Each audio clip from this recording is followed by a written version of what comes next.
কাশ্মীর হামলাকে কেন্দ্র করে ভারত ও পাকিস্তানের মধ্যে টানটান উত্তেজনা তৈরি হয়েছে। ভারত পাকিস্তানের বিরুদ্ধে ব্যবস্থা নেয়ার পর তাদের বিরুদ্ধে পাল্টা ব্যবস্থা নিয়েছে পাকিস্তান। এই অবস্থায় আজাদ কাশ্মীরের প্রধানমন্ত্রী চৌধুরী আনোয়ারুল হক ভারতকে হুঁশিয়ারি দিয়েছেন। তিনি বলেন, সীমান্ত অতিক্রম করে ভারত যদি পাকিস্তানে কোনো আগ্রাসন চালায় তাহলে পাকিস্তান চূড়ান্ত জবাব দেবে। এই খবর জানিয়েছে এক্সপ্রেস ট্রিবিউন। আনোয়ারুল হক বলেন, ভারতের সাহস নেই পাকিস্তানি সীমান্ত লঙ্ঘনের, কিন্তু যদি করে তাহলে শক্তি প্রয়োগের মুখে পড়বে। তিনি ভারতের কূটনৈতিক আচরণকে চাণক্য নীতি বা কূটনীতির আবরণে ছুরি মারা বলেও আখ্যা দেন। এখন যে কোনো ব্র্যান্ডের পুরাতন এসি বদলে নতুন ওয়ালটন এসিতে উপভোগ করুন 25% ছাড়।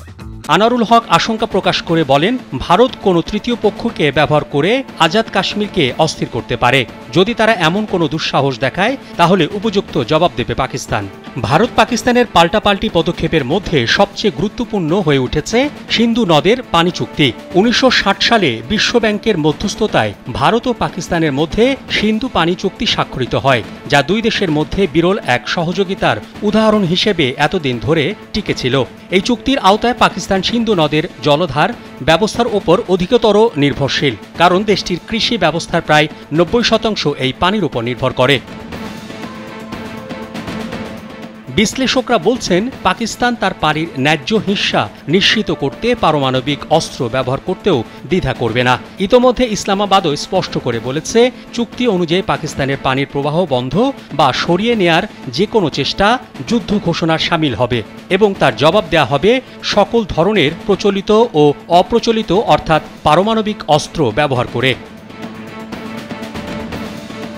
পাকিস্তানের জাতীয় নিরাপত্তা পরিষদ বা এনএসসি এক বিবৃতিতে জানিয়েছে, পানি হচ্ছে পাকিস্তানের জীবনরেখা, যা 24 কোটিরও বেশি মানুষের অস্তিত্বের সঙ্গে জড়িত।